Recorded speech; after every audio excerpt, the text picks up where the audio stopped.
In this recording, I'm going to talk about some basics of Grasshopper, of drawing in Grasshopper, and Rhino, not specifically related to other geometry, more just to understand the way that geometry is organized and worked with in those two programs. And it's also going to be really a basic introduction into Rhino and Grasshopper. So if I start here, I'll just first of all go to the task. So what we're doing is that we're going to draw a streetscape, a series of generic streetscape sections. And I'm going to quickly jump into QGIS to look at a street again as an example. So if we're talking about streets in QGIS and we're understanding the way that they work, this is a drawing I produced earlier, then what we can talk about is that in these streets, what we're seeing is a few things quickly, which is that we're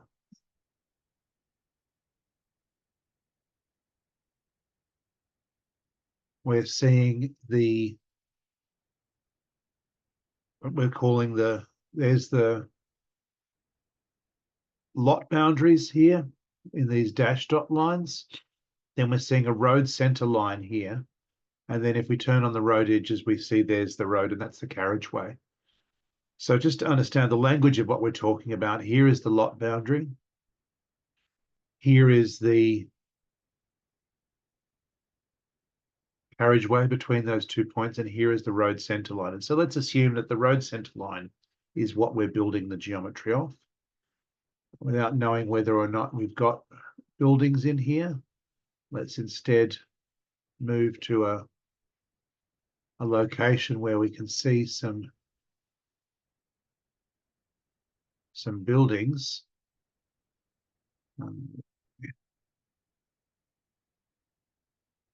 Quickly to understand the relationship to setback. So if we go in here again, we can see there is the road center line. There is the carriageway. There are the lots, and there is the distance between the lot boundary and the setback. And so what I'll be doing is I'll be actually looking at, in this example, and we'll be drawing this, basically a section like this. We'll be seeing how there's the carriageway in the center. Here is actually the edge of the road reserve where the lot boundary starts.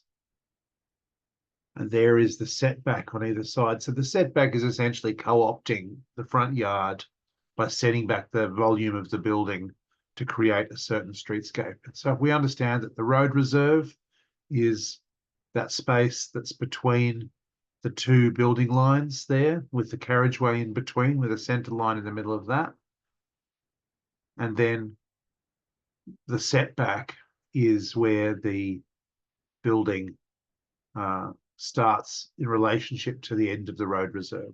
So that's just to be where we're going, is to draw a section like this. So in Rhino, I've got a couple of documents. I've got this document here, but I've also got a document where I've got some templates of people and trees, cars, and you can see along here that we have those elements ready to go. You can trace your own as you need to from the internet. You'll see there's a point which is crucial, so we can use these as scale factors. So if we're looking at Grasshopper, we have to launch Grasshopper. And let's understand what it is, and I'll talk through it for a second.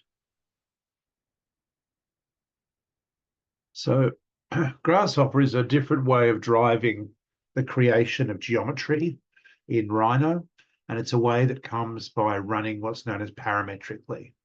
So normally we might specify something, and I'll do this as an example. Now, let's show a little example quickly.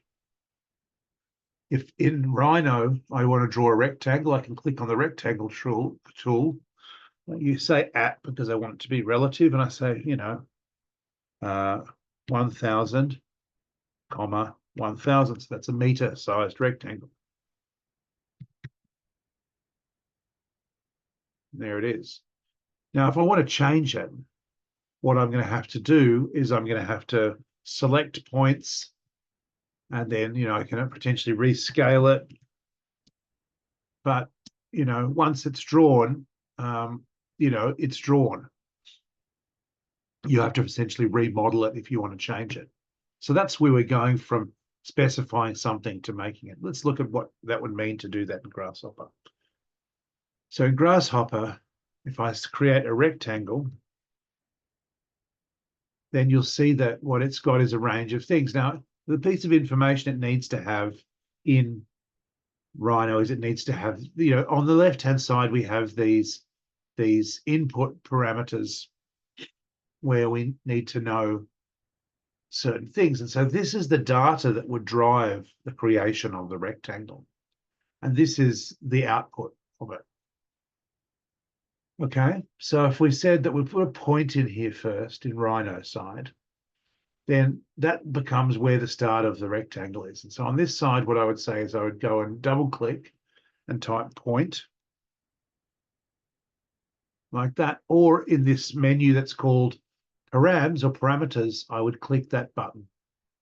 Now then what I have to do is I have to make a link between the two sides. And I do that by right clicking on the middle of it, and I press set one point. I click in there, and then I plug that point by dragging, clicking and dragging, as you can see. So I'm clicking on that little bit till I get that symbol, dragging across to there, and then I have the location. Now, when it says X and Y, I need to specify that. Now, there's one way I could do that, which is that I can actually use this thing called a panel, and I could just type 1000. And if I then click that into X and then into Y, I get that. And you can see that if I type in then 800, I get that. Or what we can do is we can make a slider. You can do that by clicking here, or you can do it by typing. And I'll show you how. If I double click, so when we double click, it opens a term. And I go 0 less than symbol 1000. That will give me a slider from 0 to 1000. It sets the length of it. So if I delete this, I just click on that panel, and then I plug this in there, and then I plug that in there, and then I can drag this across to 1000. We can see there it is, right? I double click on it, we get a series of a bit of information about it, which is that in that domain, that's a numeric domain, from 0 to 1000, we have a range. And as you can see here, it's telling me what the value is. So if I change it, we can't necessarily preview it. We can also call it something. So I can call this, I can give it a name, and I can call it size. Okay. And you'll see that then the word size comes in there. Okay. So that's the most basic kind of way. It's anchored to a point. And so if I move that point, the rectangle comes with me. So in a way, we've got a linkage back to the real world of the drawing, and then we've got it running. Now, if I select the rectangle, it's not there. That's because it's only being previewed in the Rhino window. If I want to keep that rectangle and send it to Rhino, what I do is I right click on that rectangle, and I would press bake, and then I would choose a layer to put it onto. And so now the rectangle is there, and I can move it. But again, as you'll see, it's now fixed. Once it's in Rhino and baked, that's its size, okay? So that's the way that we model, basically. So let's look at where we're going from here. Now, I'm going to keep that point, but I'm going to delete the other parts because we're not going to work on them. I'll delete that geometry there because that was just an example. Now, if we go back to that section quickly and imagine it, there is a point in the middle of this little carriageway here where that's the center line. Remember that? We were here. That's the center line. So the road is generally, for the purpose of this exercise, is bilaterally symmetrical. Doesn't have to be in reality. You can model it differently. We'll talk about that. And so basically, if I then go to here, if I work on one side and then mirror it, I'll produce that road section. So remember what we're doing? We're producing that road section. So I have a point, and let's assume that's the center line. Now, what we can also do is we can add things to here. If I, what I can do at this point is I can actually, if I use this Control Command G aspect, it makes a group. And then what I can do on top of it is I can actually then say road center line. So I just made a group. That's just so that I have a way of knowing what I'm talking about there, that's the road center line. And if you remember, we want to get the carriageway.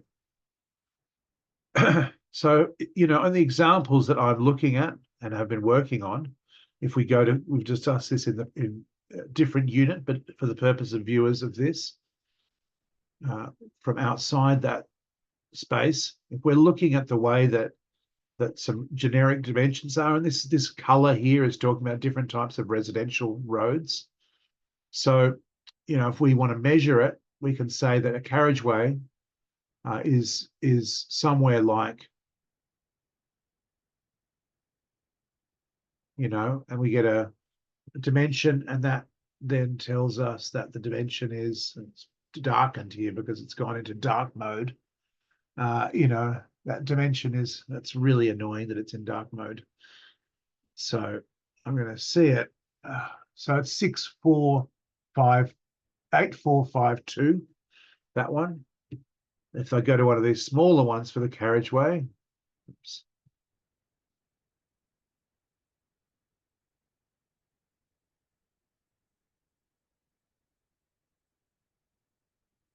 It's 6.5. 5.5. I can't believe it's gone into dark mode in QGIS, but I'm not working in it, so you just have to believe me on it. So I've got 5.5 of the carriageway to 8.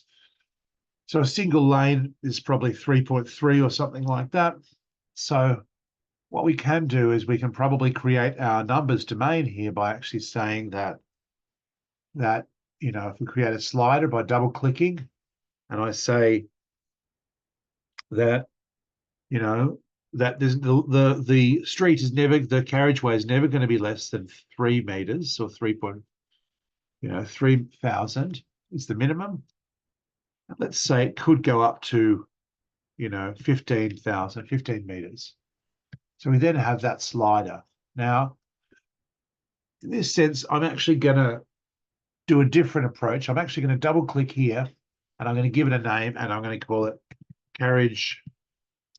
carriageway width. The reason I'm typing it in the name of the properties is that later on I can actually know where that slider is by its name, and I can modify it directly in other ways. So I'm typing it there rather than putting this one here so that I can identify it later. Okay. Now, if you remember, we're working from a center line. So in actual fact, what we want to do is to mirror it, we want to divide it. So what we can do is we can do this thing where if I type div, I get the range of commands that are like that. So I'm going to say division. And what I want to do is I want to divide that by 2. Now, rather than having a slider for that, if I create this little panel and I type in 2, that's relatively fixed. And then what I can do is, oops, how do I move this now? Move that. Now, if I hover over here, you'll see it gives me the answer, 1,500. So that's what's coming out of this, 1,500, right? Because it's 3,000 divided by 2, 1,500. Now, the way that Rhino,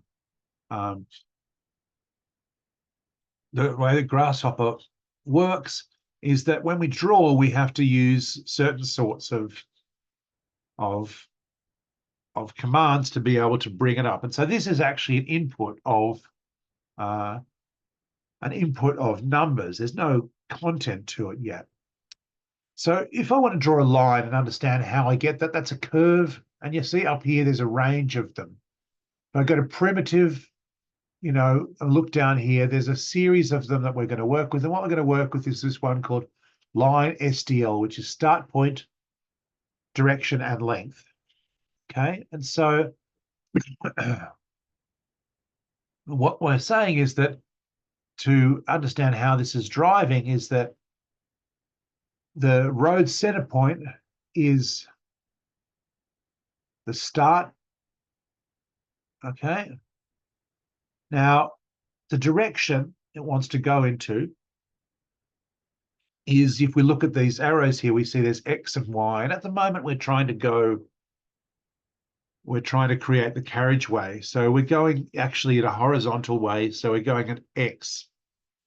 So if I type in X, what I'm getting is a vector. Now, the vector is just the direction. So it's got an amplitude of 1, doesn't really matter, but it's just it means anything you use it for in terms of direction will go left, will go in that horizontal X dimension.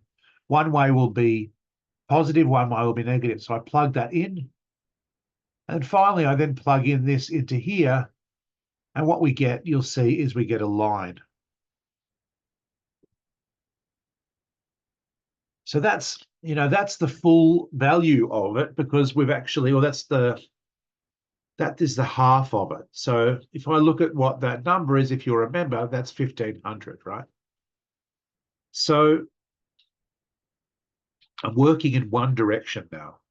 Now, this is where we've now got that component, and we can work with it in different ways. And the process we go through now is quite similar. Now I'm going to move this to the side, because since everything's being generated by that SDL, by that center line, we don't need to aggregate it according to where we are specifically. Now I'm going to keep this slider over here, because I'm going to stack those sliders over to the side. With that range of components, what I'm going to do is I'm going to group it like this, and I'm going to just give it a name, and I'm going to call it, carriageway. And that's just my way of knowing that that group of components is the carriageway. Now, we're going to keep working on it and keep using it. So what we can also do is, if we now go Control C, Control V, we've got another piece of that. Now, we're going to work on a different part. What we're now going to work on is we're actually going to work on, I'm going to call it curb height. Okay. And we're going to change it, because a curve will never be less than 100, and it'll never really be greater than, yes, and we never be greater than, 300. Okay. Now, if I look at that line, you can see it turns green when I click on that component. What you can also do is isolate all components by just using this one here, which has this green button up here. And if I click on it, it will just show me the parts. And that's a good way when the definition is complex. Now, it won't show me anything when I click into these, because these aren't producing for geometry. They're producing numbers and vectors. Okay. So I'll turn that off. We'll move on to the next bit.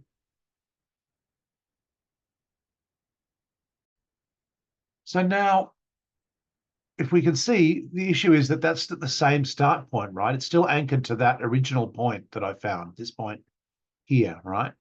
What I want to do is I want to actually get the next part, the curb, to go from here, okay?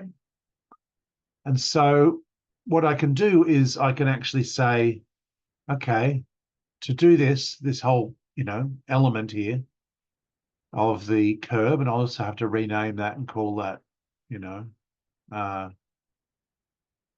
let's call that curb, so we know what we're talking about. There is an additional component that I need. Now, what I need is I need to find the end of this line as the starting point for this one. So what I do is, if I type in endpoints, what I can do is I can get that endpoint, and you can see that now it's showing it both. There's the start and the end. So now what I do is, if I actually use that start and plug that in, to the start and zoom in, you'll see, where am I? We can't really see it, but let's think about where it is. Oh no, it's the start point. We actually want to go the other way. We want the end point. So we're going to go to end point. You see it's popping out. Oh, that's not the direction we want. Let's imagine what that might be, and I'll let you guys think. What would it be if this is X vector? What would it be? Well, it would be Y. So if I now type in Y, I can delete that one, and I can put in Y into here, and you see it's popped up to be 300. Now, obviously, it's probably not 300 in reality. It might be 200. So, you know, what I can do is if I'm zoomed in enough, I can just type 200, and that will reduce down.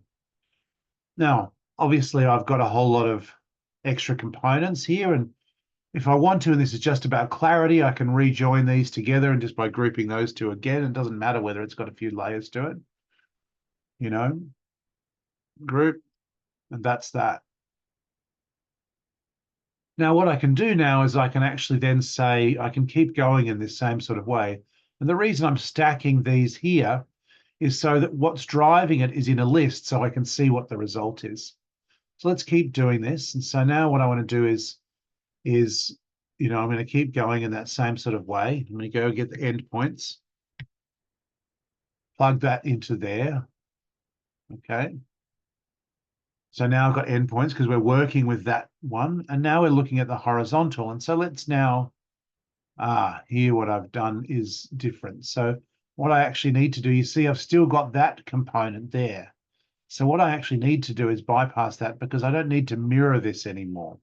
So now I'm just going to go there, and I'm going to delete these because I'm not in halves. Now the halves is related to the symmetry of the street, right? Okay, you know, that's now that there. Again, I'm going to group that again. It's lots of groups on groups on groups. I don't think it really matters because this is just about organizing your data so you know where you are. Okay, so there is that. Now let's go to another version. This time, you know, we're gonna do it a bit similar again because I'm actually going to say, because we're also this point, we're no longer about, because the original thing was about us controlling the width of the whole street, because we're actually working on half of it because we're going to mirror the whole thing. And that was why we got the total carriageway width and we divided by 2 so that we know that even when we're working on the whole width, we're just generating the numbers for half because we're going to mirror the whole thing in a few minutes. But now I'm doing this setback. I don't need to think about it as half. I need to think about the whole width. So I'm going to work on not the setback, the size of the what's known as the verge. So I'm going to copy this whole thing. So I'm just going to go Control C, Control V. Now I'm going to leave my slider over here,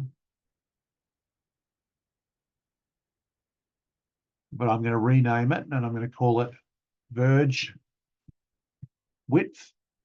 Okay. I'm then going to move that piece over to here. So it's in the logical sequence. Now we don't need to go in halves again, so I'm actually going to delete that bit and that bit. We know that we've got an end point here, is the start of it. And so, you know, this is where now that group, if I want to rename that group, you know, I've got group on group, so I have to go inside and say we're talking about the verge here. Right?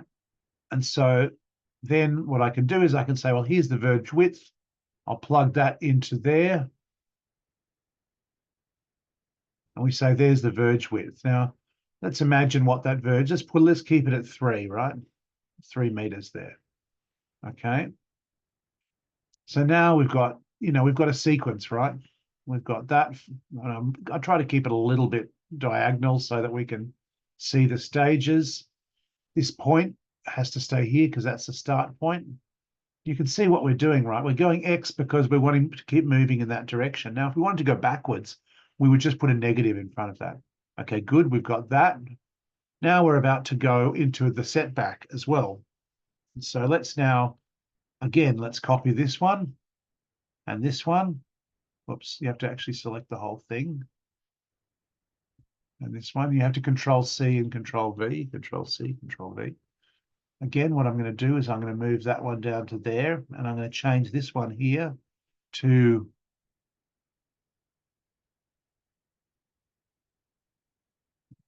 front setback width. Put that there. Okay. And then that's, if we look at where that is, remember we've got, that's 3,000. Now, why can't we see it? Well, it's because it's actually overlapping the top of that line, because we haven't moved the start point. So we go end, it pops out there, right? Okay.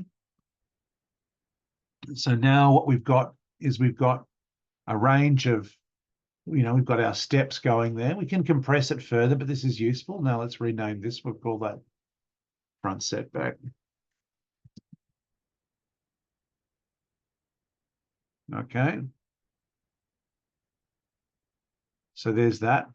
Now, where are we? Now we've got the building, right? Now, we're drawing a section, so let's go with the building this time. And so if you remember, we have one that has Y in it already, which is this one, right? So what we're going to do is I'm going to get that one. I'm going to select that one. I mean, I can just create it again if we want to. You know what? Maybe it's not a bad thing to do just to remind us how we did it. So what we're doing is we're getting an SDL, which is a line start direction length. Okay. We're then we'll just copy that. We'll copy that slider, curb height slider. Well, no, let's create a new slider. Just so that, again, I'm just revising that process. It's a number slider. It's actually produced it, and so I have to set the parameters for it. You see, if I go in here and I set it to whole numbers, you see it's got decimal places, set it to whole numbers. I'll say the minimum. What's the minimum for a floor? Is, let's call it 3 meters. Now, we're not architects, so I'm just going to put in 3 meters. Okay, that's the minimum. Let's say the maximum for a floor, if you're going to say of a grandiose lobby or something, you might say it's, let's put in 5,000 just to actually have a sort of an idea about it. We go, okay, good. What we also want to do is we want to call it, I'm going to call this one floor height. Okay, so that's our floor height, because we're about to go vertical, right? So what I'm going to do is I'm going to start by getting that endpoint, right? Now, we know that we want to go up, so we put in a vector of y. So that's y. Again, it's only y because we have our coordinate system here. I go there into that gives us the vector. Now, how high do we want it? Well, let's have a look at this, right? That's floor height. That's just the space between floors. But now what I want to do is create another new slider that's going to say is 1 to 5, or maybe 1 to 8. And this is the number of stories. So if I change that again and I type in stories,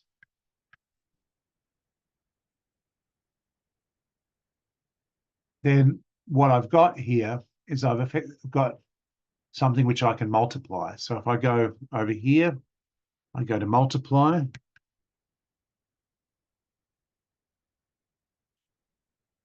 And then what I do is I plug in that number and that number. That's giving me the number of stories. Okay. So let's have a look at what this does. Okay, so that's basically giving me, it's a multiplier to say that if that's 1 story, then if I go 2 or 3 stories, it multiplies each one by 3,000. So let's stick with 1 story.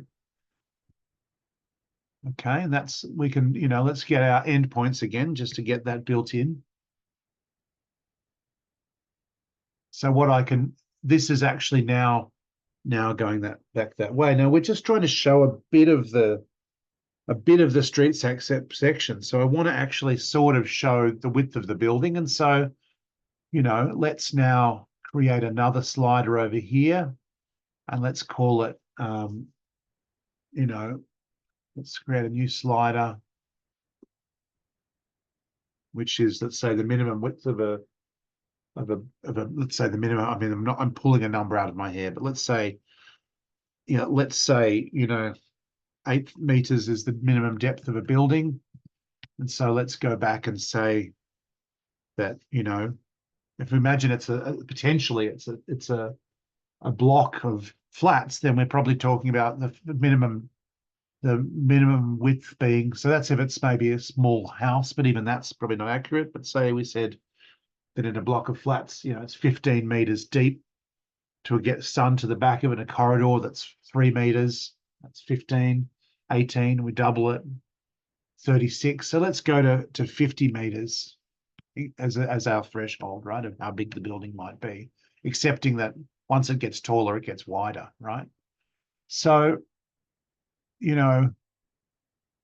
this is where I've got, I've got that as a dimension to be able to go back. And so I'm going to now create a new SDL line.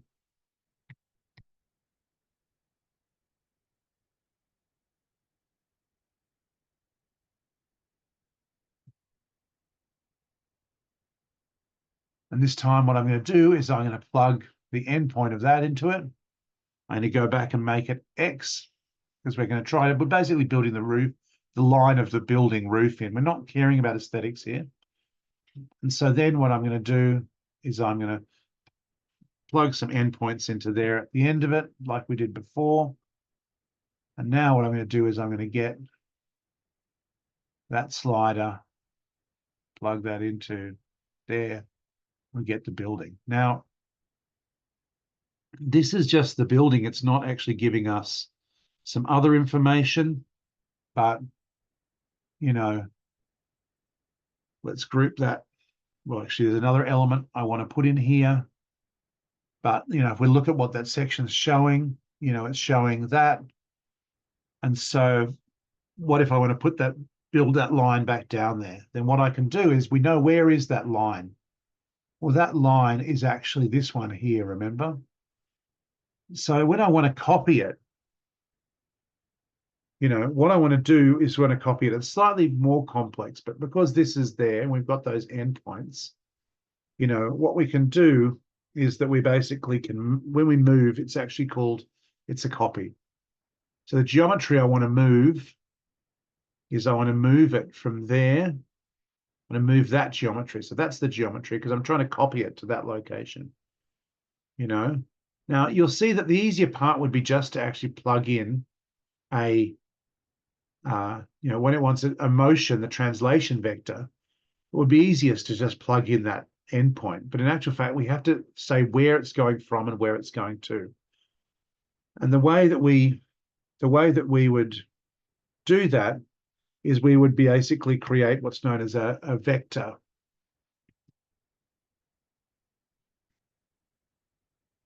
Two-point.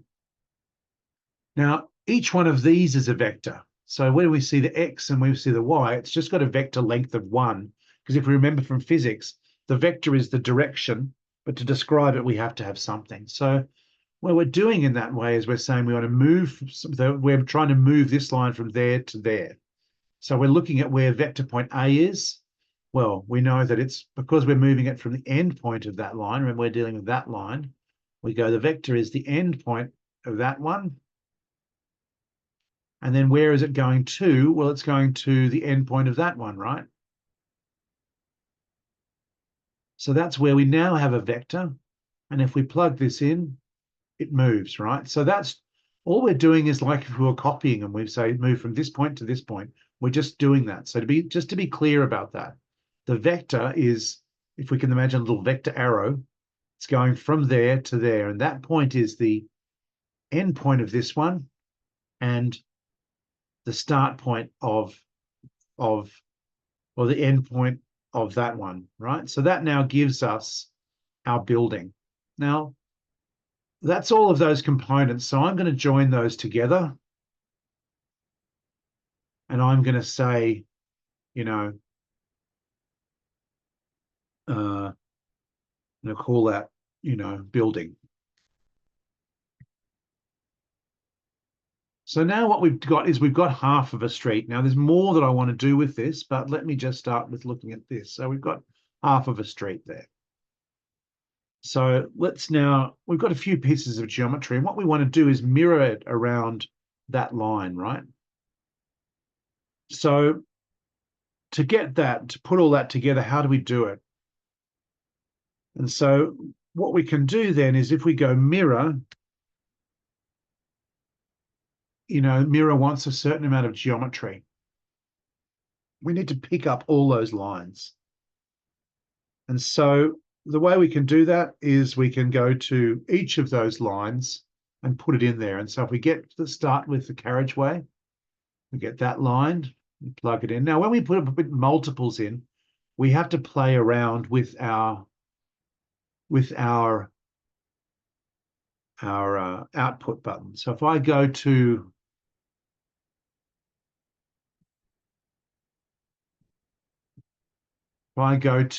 here and click on it and press that, you see it's a plus. So that's the shift key. I go back across here, I can plug that in. That's how I get multiple, pressing shift and then dragging from that point. That's how I get multiple. And you can see that that's happening, right? You can see how that's happening. Oh, I missed my curve. Press shift, drag that across into there.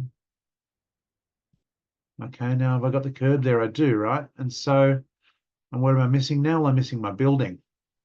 There's a few components in that. So moving this across, we're saying it's that line. Again, the shift, hold, it's that one. Then we've got that line. And then we've got that line. So all of them plugged into that geometry, right? So we can see how there's the street. Oh, it's not in the right point. Needs this point. So what I do then is I then get that road center line and I plug that in, and there well, that's interesting.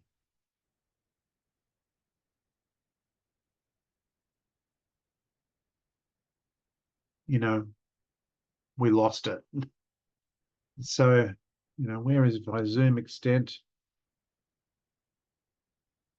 where's it gone? It wants to have a mirror plane. Oh, yeah, I remember what this is about. Now, if I go into perspective here, zoom extents, you'll see there's actually an issue, which is that we have to specify the plane of the mirroring. So to do that, what we need to do is we need to go to plane, right? We have to, work out what that plane is. And so I'm going to go back to top here because it does take a little bit of a second to work this out when I haven't looked at that for a while. I'm actually going to undo that point so we can still see it. But if we look at this, the plane is XY. So let's see if that does it. So the origin is this road center line. And let's see what happens if I plug that in. Again, there's something about this thing where I have to think about it more. So I know there's a logic here. Let's do XZ because X, yeah, I have you know what? There is a spatial reasoning here, which is how the mirror plane is organized. And I can't remember how the planes are working here because we're not mirroring it in the XY plane. We're mirroring it. I think we're mirroring it XZ because X is the horizontal plane. Y is not vertical, but it's the plane in perpendicular to that in the XY. We're actually mirroring it. I think it's in XZ. So let me just check.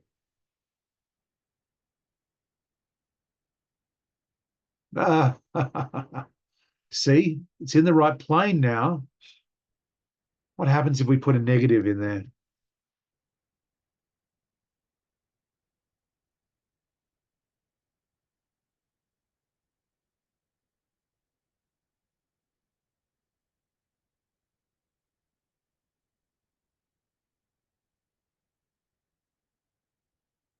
Can you have a negative plane?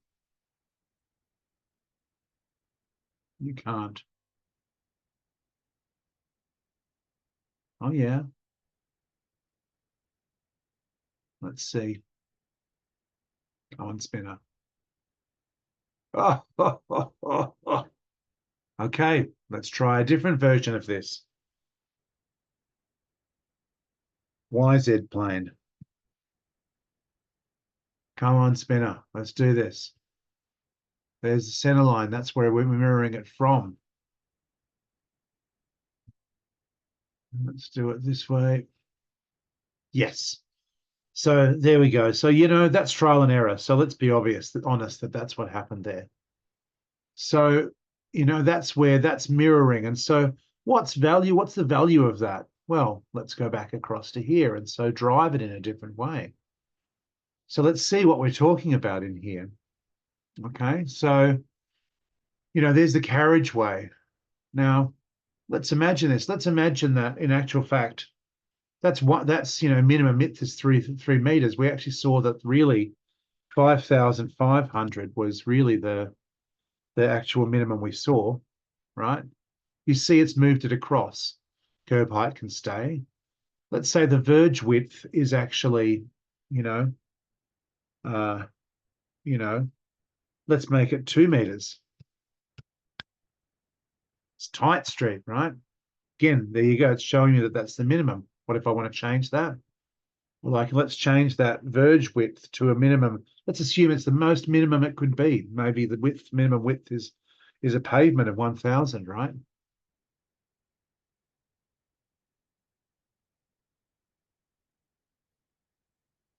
Okay. So let's keep it as the verge width as 3 meters. And then we've got, we can see that that's the 1 story. What happens if it goes to 2 stories? We can see that that's the way that works. Now, what we're seeing is we can't really understand a lot here, but there's ways that we can break this up further if we want to drive this more. And so let's drive it a little bit further. Just going to quickly pause for a second. So if we're going to work on this further, we might need to break this down a bit further. So what I mean by that is, say we're talking about, that we've called it the carriageway in this way, but really that's not giving us as much information as we might like to have, right? So another way we can think about this is to say, well, let's really talk about, let's create a slider that's say 1 to 8 of lanes. So what I can do is I'm going to say this is lanes. Okay. And so this is where then what I've got is I can create another slider from, 3,200 to say 4 meters, which is the lane width. And what I can say is,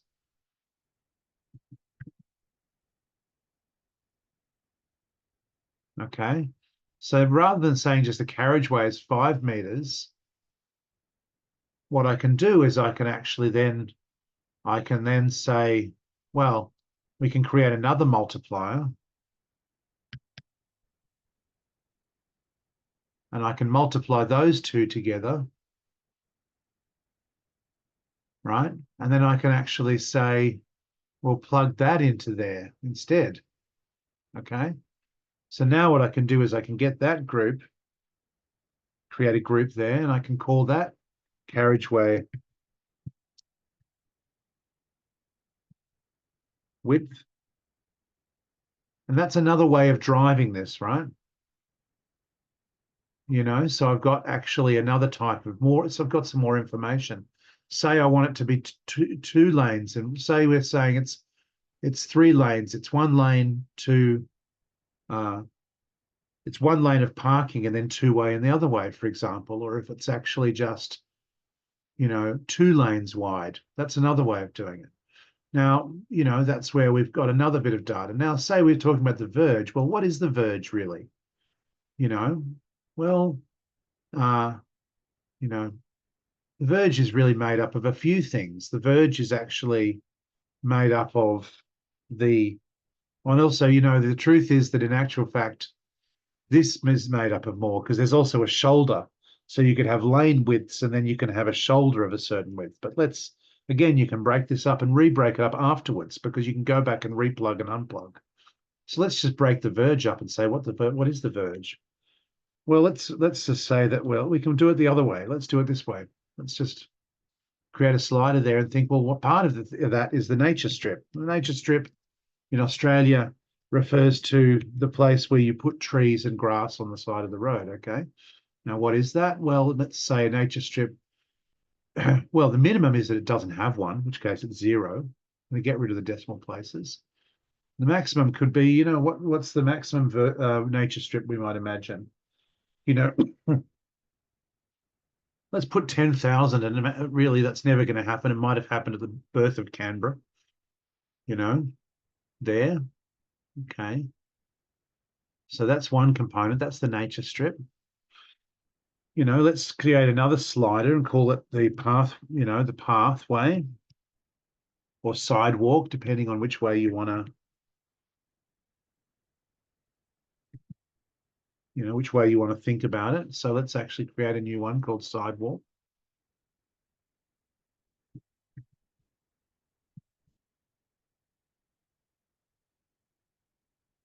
And let's say we'll go 0 because we'll go in millimeters again. So the minimum sidewalk is really probably 1 meter. The maximum of it, it could be 6, 8 meters, right? We're talking about a boulevard, right? So therefore we've got that. We've got the sidewalk. Let's just assume that those are the two parts we have. Now, the sidewalk could change location within the verge. So there's another way you could do this, which is you could say, get the total verge width, right? Which produces a line, and divide that line up and say, well, okay, within that, we're actually going to manipulate where the nature strip and the verge sit with each other. So we can do things like that. You can play with that. If you want to, you'd have to get the line, find a point on the line, divide the line up, and then actually not divide it up by basically make it so that moves around. But there's sometimes just easy to replug. I mean, I do go down those sort of lines, right? So let's say that the nature strip, let's put in a nature strip that might be 1,000 a meter wide. Let's put in a sidewalk that is maybe, why did that go in? Why did that nature strip show 1? What is this? It didn't. Sometimes you have to remember that you can't just press enter. You have to sometimes actually press this little thing there. So the maximum we're going to say is 6,000. Press enter. Okay. The other thing to note is that, so let's say 1,000. Thing to note about this one is I actually set this on this, that there is always a sidewalk, but of course we know that in Canberra there could be none. So let's put 0 on that as the minimum. Okay. And so then what we can do then is, rather than just getting the whole verge width, what we can do is we can actually use those, and we can use addition. We can add that plus that to get our width of this verge. So I'm going to plug that into there instead. Delete that old verge width one. And what I'm going to do is I'm actually going to, I'll move this across to here, but no, I'll keep it here so we remember that we're actually adding it. Okay. So what did I call that? I called that verge. So I'm going to group that together. And I call it, right clicking there, verge. Okay. So now we can drive that in a different way, We can see that that's 2 meters. Okay, so you can see that I'm getting more and more information here. Well, these are all relating to the building. So I can actually just group these and call these building, right? If I wanted to. because I'm not going to worry about it too much. Now, it's hard to read what this is really like. So this is where what we can do is we can do other things. We can show other things here. So that's the carriageway. We're actually going to put that. I'll put that there. I'll put that there. So you can see I'm spatially arranging things to see that the data input is on one side and it's clear where that is. And then out of that, we've got the other side, right? Now, of course, one of the issues here is that, well, it's fine because we unplugged and replugged that all into this one here. But if you want to plug things individually, what you can do is you can use this command called merge. And so what we can then do is we can just actually say, okay, I'm going to get the carriageway line. I'm going to get the curb line. Oops. We're just plugging it into the second one. We're building a set of geometry in that verge. You know, let's keep going here. Out of that, we're getting that line there of the building, the vertical line. We're then getting that line here. You know, we're getting this line here. Did we miss a line there? And then we're going to get this line here. So let's plug that in there and see if we've got all the pieces we need.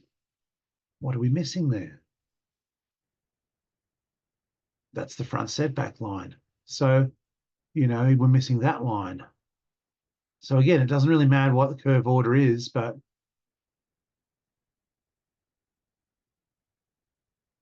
no, let's go back and actually have a look here. Where are we missing our lines? So that was that line. That line.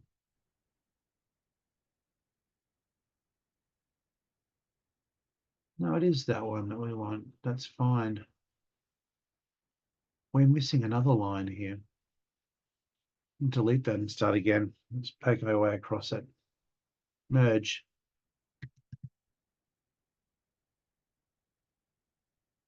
Okay. That line. Okay, good. Ah, yes. Then we've got the curb. That line. Yeah, good. I think I see what's happening here. Where's that line? Yeah, there's the verge. Notice how all those numbers have come in there, and so there's an issue with that, which I'll talk about in a second. You know, then we have the front setback. That's the one I missed, etc. And we've got this one here, the building. Then we've got this one here, the top. Then we've got the back of the building. Okay. You know, and then actually we've also got, you know, so that's where we can now replace that there. That gives us that. So that means that's all the geometry in there. And now we can unplug it if we want to. Now, what I want to do is put scalars on there. But what I did is I aggregated all the verge into one object.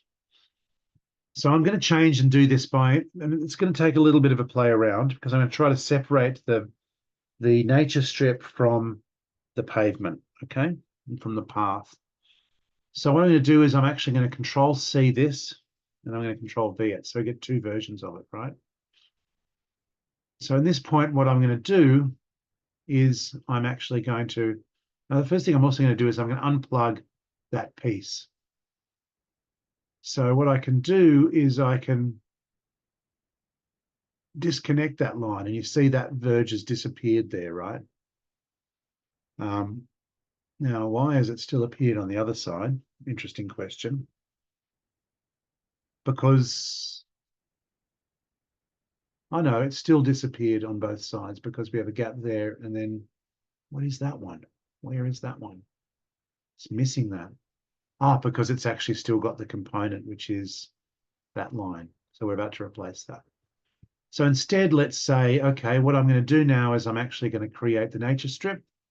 Since that's the first piece between there and there, that's fine. That's going to be unchanged. So let's now actually just rename this one here as nature strip. Whoops.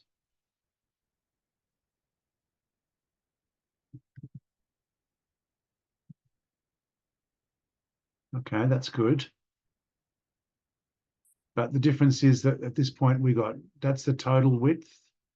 But what I want to do is I'm going to remove this addition, and I'm actually going to put that nature strip in there. Okay, that's fine. The whole width of this previous one is in there. So what we're going to do is that we're actually going to, so that's that line there. Why is it showing those endpoints? That's okay. Now what we're going to do is we're going to rename this one. We're going to call this one sidewalk. And then we're going to get the end of this one.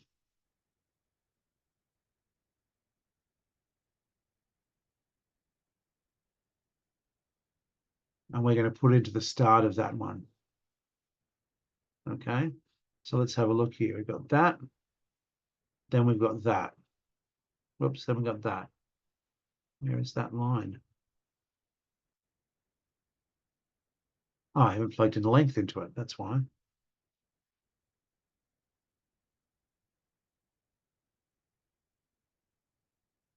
Okay, there's that line. You see how I've got, that's the setback. So I've got now those two components, the nature strip and the verge. Now, of course, I've also now got the fact that those are not in my mirror. So you can see that they're missing. So what I do now is I need to plug them in. Now what I can do is if I want to, can I remove that input? No, so what I'm going to do is get a bit messy here, but I'm going to plug in that line. Whoops. Ooh.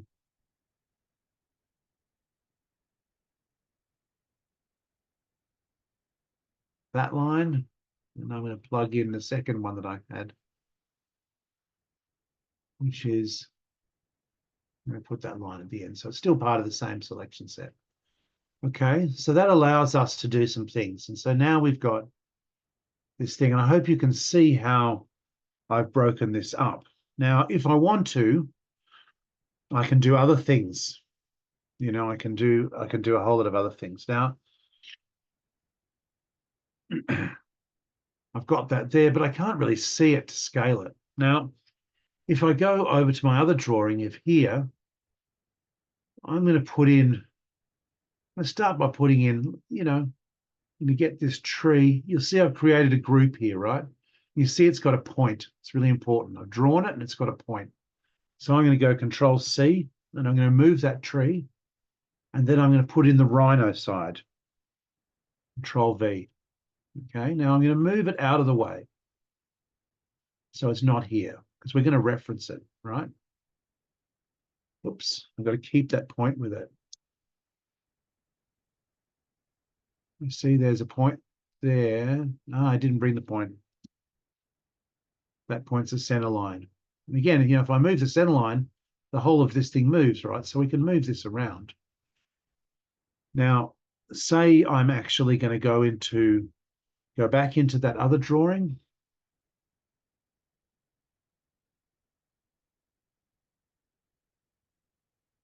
Where am I? I'm going to go back into that other drawing where I had the people and stuff. And I'm going to get that point. And I'm going to get that tree, Control C. Go back into this other document, Control V.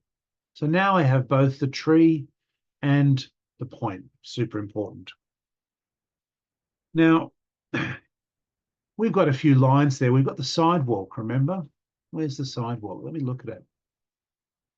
You know, where is the sidewalk? It's there, right? Where is the nature strip? It's there. So what I want to do is I want to put that tree there. And so what I can do at this point is I can get that line. And if I use the command divide, divide curve. Where is it? Divide curve. And I say, what I want to do is get that curve. And then I want to divide it in two. So I can just get this slider and I can type in 2. Go, okay. Plug that in there. You can see I now have 3 points. Now, there's a complex thing here which I don't need to get into, but I want you to understand that what we're getting out of this is points. Now, ready to have your mind blown? Okay. If I get a panel and I plug that in, you'll see what I've got is I've actually got, I've got 3 points. 0 is the first point. 1 is the second point, and 2 is the third point. And that's basically what the data is coming out. Now, that's the number of points. It's not giving their point location. If I want to actually look at what those division points are, that's the tangents, that's the tangent of them. If I want to see what they are, that's the location of them in their X and Y. And so what you can do is you can actually work with them. Now, don't necessarily do this, but if I go list item, and I know that there is actually 3 points, if I create a slider, which is 0, 0 to 3, then what we can do is I can get those points, I can get those lists, and if I click on this one, you see it's selecting the first point, it's selecting the second point, right? And so we are going to do that now, because what we need to do is we want that middle point. So we need to tell it of those 3 points, we want the middle point, and that's by doing that. So let me do it again. So I've got this division. I've divided it in 2, that line. The input is that curve, divided it by 2, and this is now the, this is now the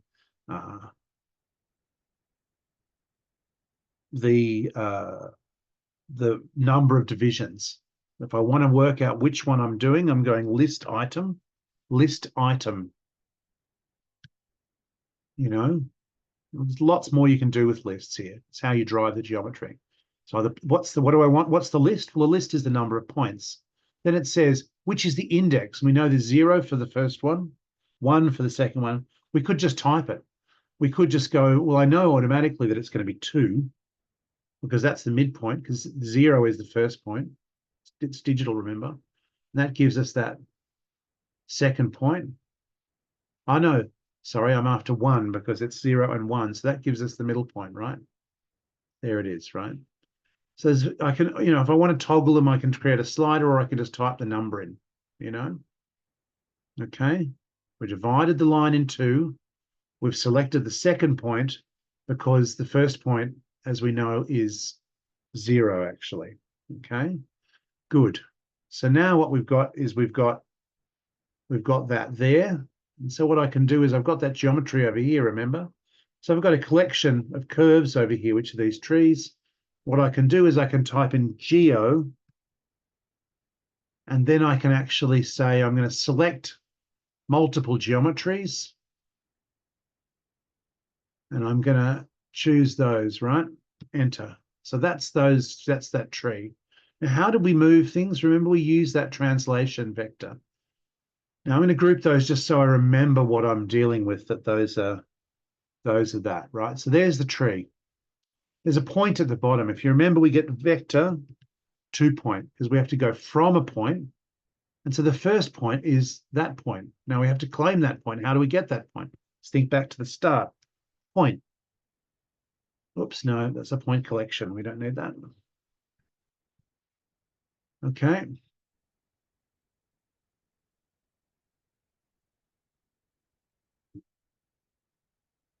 That's one of the points, right? That's our from point. That's point A. And where do we want to go? Well, we've got that point. Let's go zoom out. We've got that point there, right? That middle point of the nature strip, right? So in this situation, what I do is I've got to get that point. Well, that's that point there,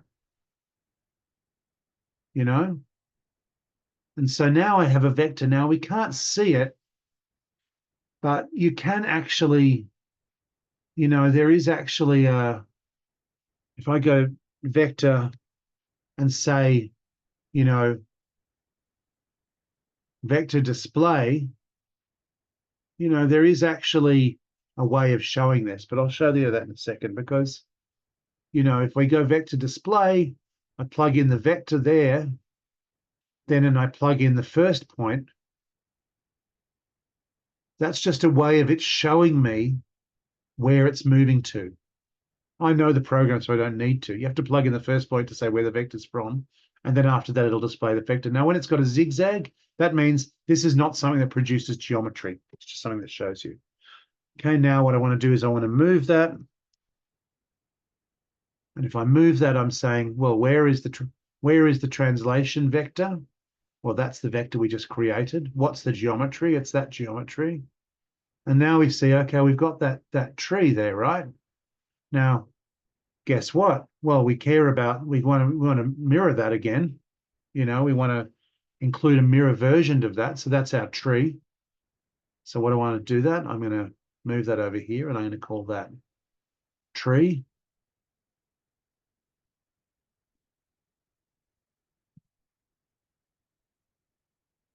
Okay. What's this one? This one here was actually the location. So that's actually part of the tree. That's us to get the middle point. Remember, that's where, let's remember what that is. Actually, I'm going to call it something. I'm going to say that's midpoint of nature strip. So I know what it's doing, that series of components. That's all part of the tree, actually. There's another part of the tree as well. Remember, we're going to mirror it. We have to mirror it, remember? And so when we mirror this over here, if you remember rightly, we don't want to forget, we need to keep the original things. So let's now drag those. That's me holding the Option key and dragging it, those components. And this time what we're going to do is we're keeping the mirror location. We're also going to put in,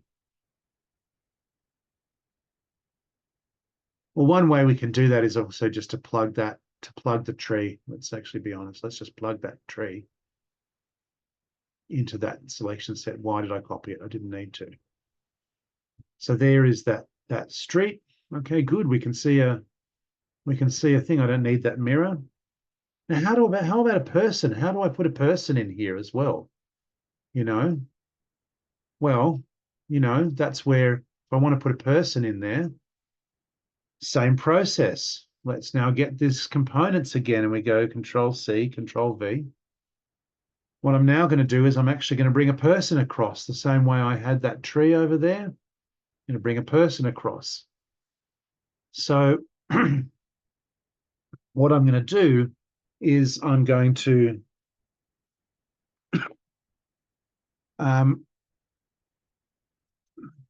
when I bring a person across, what I'm going to do is I'm going to go across to here. I'm going to grab, you know, I've got a person. He looks slightly oblique. It's a bit weird.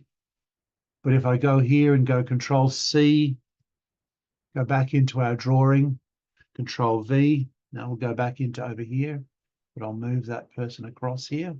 Remember, we have to have that point, right? So now what we can do is I can just rename that and call that person.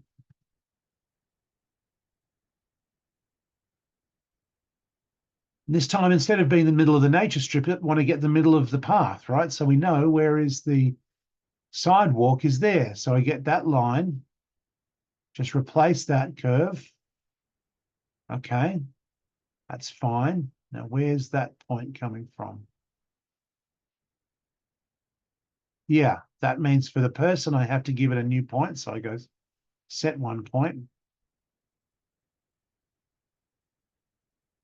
Right, geometry.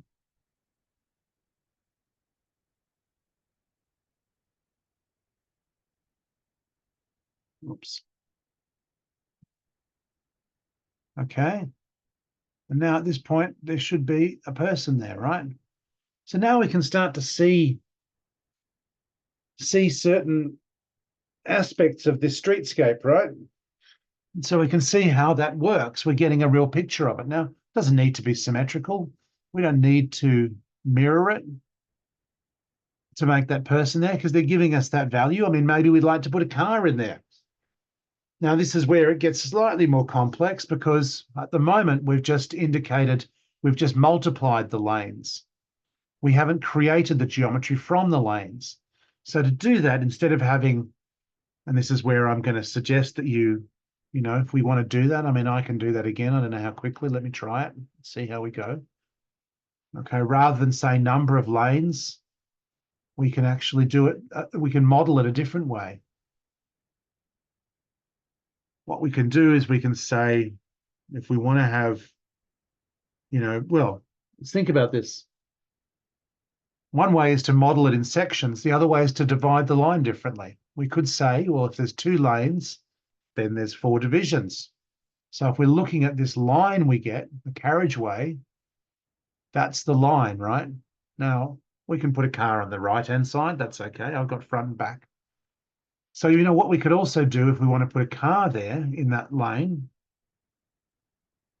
you know, it's a bit harder for us to, you know, it seems weird to put a car in the right-hand lane, but it gives us the width of it. How would we do it? Well, remember, we had this process down here. So let's just do this a bit same. Let's take the same approach. Let me go back to my templates drawing. Where are we? Back here. And okay, there's a car. So I'm basically going to again copy that car.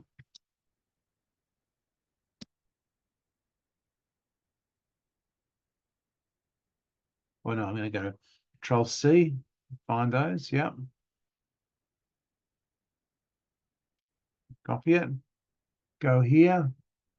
Control V. Where did it go? Over there. Let's move it across to our little section of geometry over here. So now what I'm going to do is I have to find a point in that carriageway. Now, I'm just going to actually, for a second, just move this to understand what we're talking about. Because ultimately the line, let's start actually, you know what, let's move that back to where it was. Let's start by saying that let's just do it the same as we did it previously. Let's make it, put the car there and see where it turns up. Now, there's the car. And remember, I copied this across. Let's rename that. Call it car. Now, the point, I'm just working my way around. I don't have to do it this way. If I want to go set multiple geometries, I can go here. You know, I can find a point here.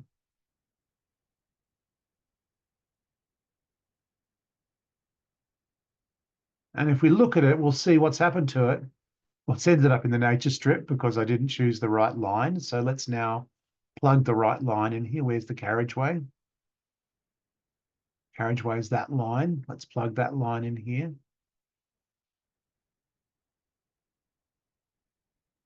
Okay, that's actually not too bad. That's actually because we've got 2 lanes. What happened to our person? Oh no, I actually deleted the person along the way. How do I do this? I just have to recreate it.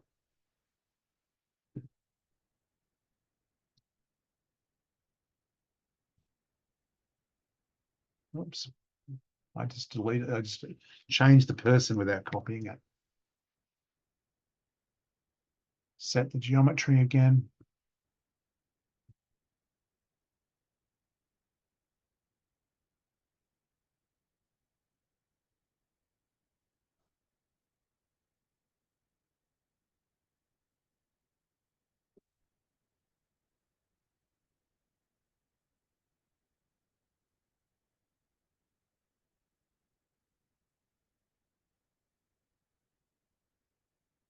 And now I have to also then replug the nature strip line in here. Where is it?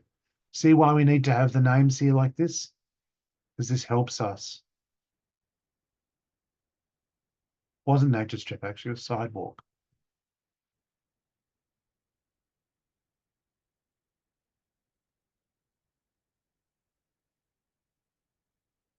Where is person? Where are you, person?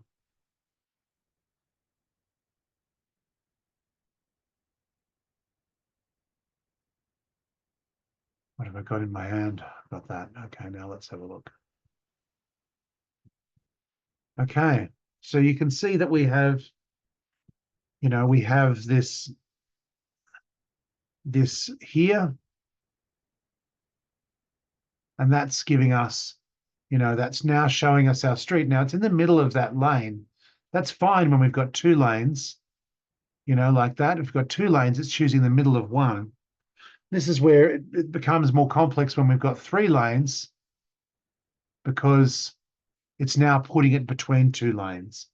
So that's where you would have to do something like do that same process of dividing, but instead of dividing it by two, divide it by three. And so, that's where obviously this street is also symmetrical. So that's no longer just two lanes. Where are we? That's actually three lanes. That's actually six lanes. No, it's divided by, do we end up dividing it by two? Yes, we do. So that is three lanes, but we can see that it's actually in the middle of that.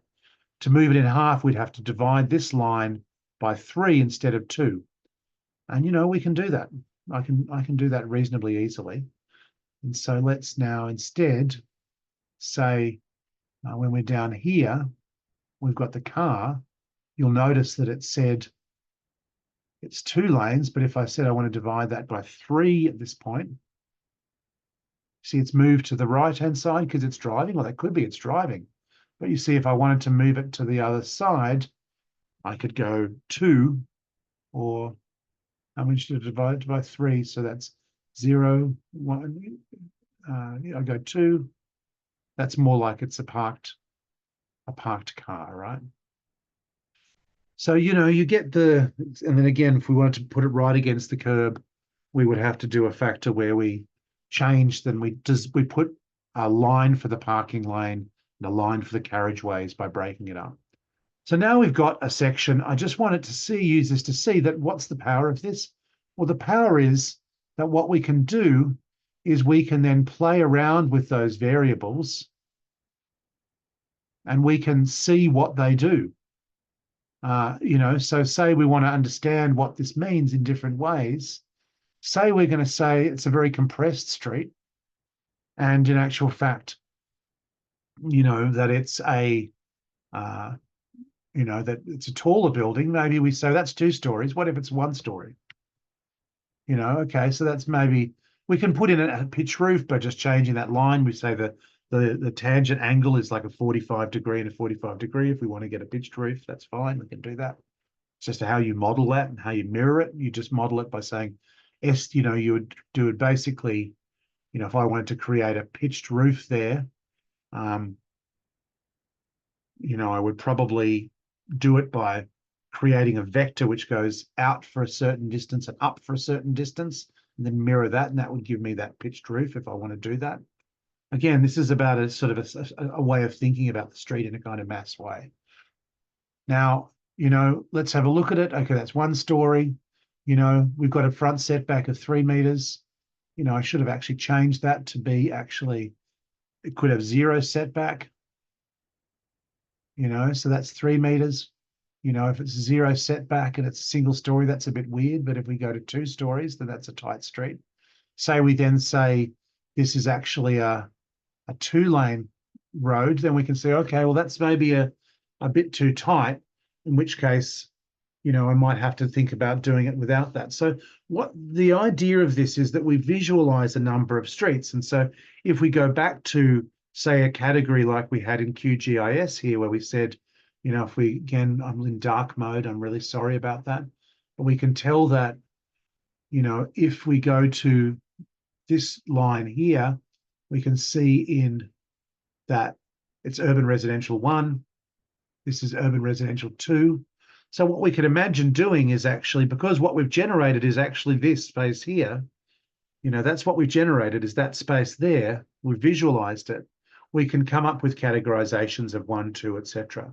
And so the way we might do that is then just say, well, what I'm going to do, I'm going to get all of this, Control C, Control V, while it's still selected so I don't lose all my components. I move it down here.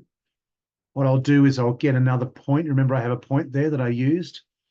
If I copy it, I can do that by just dragging the gumball and pressing the Option key. If I do that and then I just change it down to here, change the road center line of that second one, I've then got a multiple, and then I can change that. So I can literally create different versions of these. And that's what I want you to do for the people who are studying with me, is to play around with what those different versions of those different three networks might be. Now, we can get some data out of this as well. Like we can, if the street is actually, you know, we can, if we want to find out what the width of the resultant width of the street is, we can get a merge component again, because we can also merge numbers. And so what we can say, I'm trying to get the width of the street. So we're saying, well, the carriageway width is, we get a number out of that, remember? 6 meters. So we can say the carriageway width is there. And if we wanted to, we could say, change that and say, change that input. I think we can change the input, can't we? No, we can't. Oh yeah, what happens if we double click? No, we can't change that number. We get that one, that's that width. Okay, so then we've got the verge. We add that up. We add the sidewalk. And then what happens is that we then multiply it, because remember it's mirrored. Well, no, that doesn't quite work actually. We need to think about that differently, because we actually got the total carriageway width in that way. We divided it by 2, remember? We divided by 2. So what we actually need to do is then, let's delete this again. So we go merge.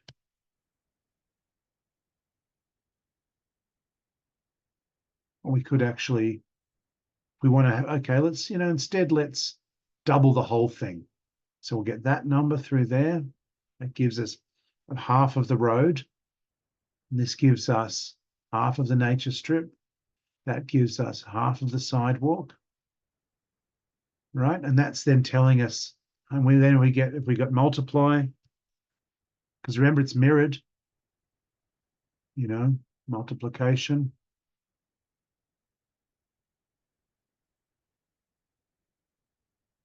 Go 2.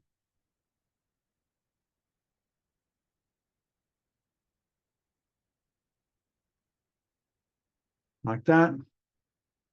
Then we get a panel out the other side of it. Oh, that's interesting. So that's just multiplying all of those together.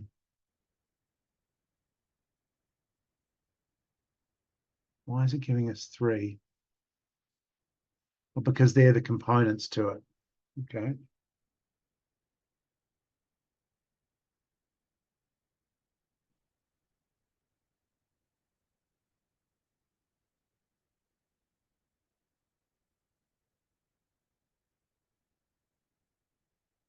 Oh, that's a multiplication. What am I talking about? I know. Let me get my brain around this. So what's that total there? Oh, yeah. That's actually just 3 values. It's not multiplying them.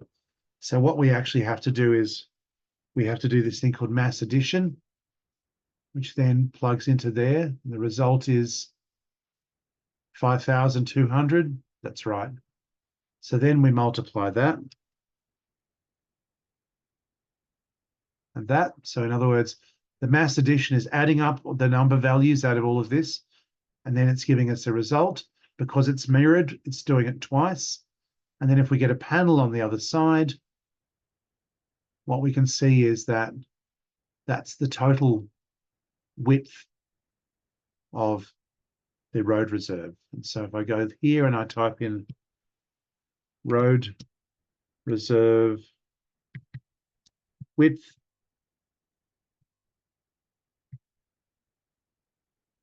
then that's showing me, that's telling me how large that is. Can I change the size of that? Not sure. Oh yeah, here we go. I don't know if we can change the size, but nonetheless, that's actually telling us a piece of data. So we might even move that up here and say that's the width. Okay. So now when we go back to this QGIS, what we can see is that's the width from that line there to there. So when we imagine how much space this designed streetscape we have is, that's telling us that between the lots, that's how these streets are going to be. And so what we're going to do for the studio group is we're going to start to use this to create a series of these models around those different types of infrastructure. And we're not modeling out of this, we're just checking feasibility and what it looks like.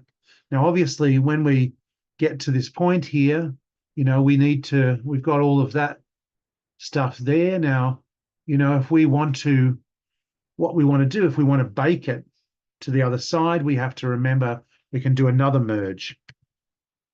And we can say we're going to merge that. Okay. We're also going to merge the mirrored version. Okay, we've got to remember that we put in these cars and scalars and bits and pieces. So we put the tree in already, but let's put the person in that merge.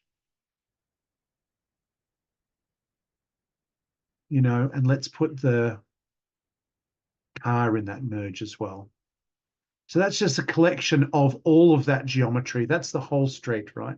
Not the points, but the geometry. See, they're staying behind. So what we can then do if we want to bake that is that we could basically say, what I'm going to do is I'm going to bake that. I'm going to bake it onto level 2. Okay.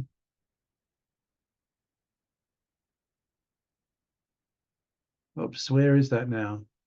Where did it go?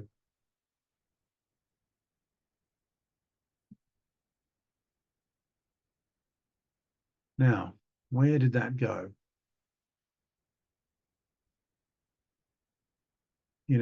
How do I get that? So if that's all that geometry there,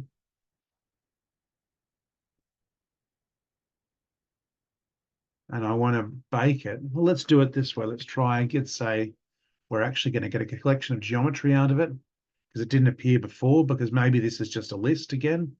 Let's try baking that.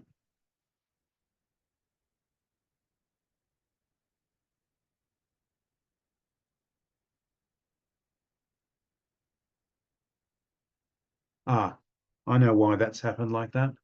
It's because I just moved the base point at the same time. Yeah. What I can do is I can actually, if I move the base point again, oh yeah, no, it did bake it before. You just, otherwise I can't see it because it's on top, right? So then what I can say is that's my type 1. Now, what I might do, so I've baked it just to get it back in. And so then what I might do is I might actually say, okay, for type 1, I'm going to capture all of those. So I might take a screen capture.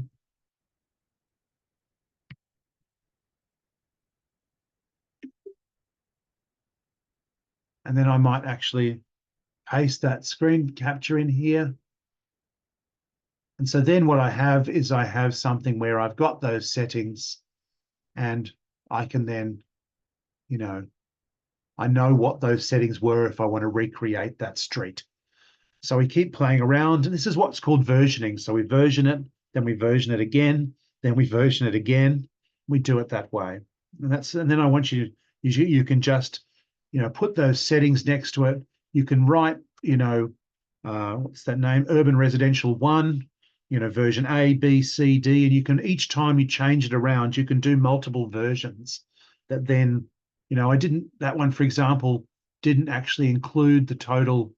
I didn't include the total carriageway, or the total road reserve in there. So I could also just capture that with the road reserve to say, well, that for the resulting version of all that, and capture that again. That's the road reserve width for that. Put a title under this, etc. We can keep baking options. Now you can also do something where what you can do is you can do this thing called, under solution, you can press save state, and we can see that what it's doing is these. If I want to, I can save. You see, these are all the sliders. Now, unfortunately, it's not showing me what that slider is, which is a bit disappointing, because I thought that if it had that name under there, then that might help. But the other way of doing it is to say, if these are the sliders I'm working with, I select those. And then I go solution, save state. There we go. Those are those ones. So I deselect these other ones because these are the ones from the second street option. And I call this one, urban residential 1. Then what it's actually doing is and then I call it A, then that's the saved state. So I go, okay, and so where is my street here exactly? Here. I baked that twice before, so let's get rid of that one lot of it. So that's that one. Let's move it down a bit further. Why did that? Or is that a baked version as well? I see what's happened. Okay, I need to get to this street. Move that down. Yeah, okay, that's the one in Grasshopper. So you see there, I've got, if I want to, that's this saved state. Now, what if I want to change it around? Then I can say, okay, what I want is, I want to do 4 lanes. Or no, let's not do that. Let's go back to 3.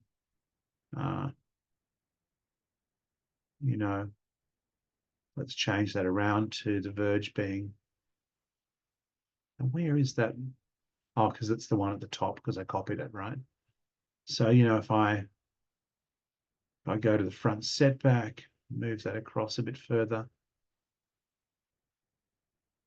then what I can do is I can get that first one again. Let's move this to be, 3 stories. Put a different tree in there if we wanted to. And then what I do is I go here, and then I go again to solution, save state. I've got these. I don't need these other ones here. What's actually selected, I can just set it for selected. And then I can say, this is urban residential, 2B. Okay. So then what I can do is if I go back to solution, I can say restore state A, and it moves there. And so it's saved all those options. Every time I find a group of settings I like, I can do that. I'm also saying bake it each time. So this is the process by which we can explore and develop a series of street sections. Rather than rendering them, I want you to, for the people who are in the studio, explore a whole range of options and maybe set them in a grid and say, here is urban residential 1, A, B, C, and then across have versions in a table, version A, A, B, C, D across, so we can really see what they are, each of them with those parameter settings next to it with the road reserve. And that's the process. Now, don't forget the Grasshopper file saved separately. Until you bake it, it doesn't exist. So you just need to make sure that you deal with both of those options.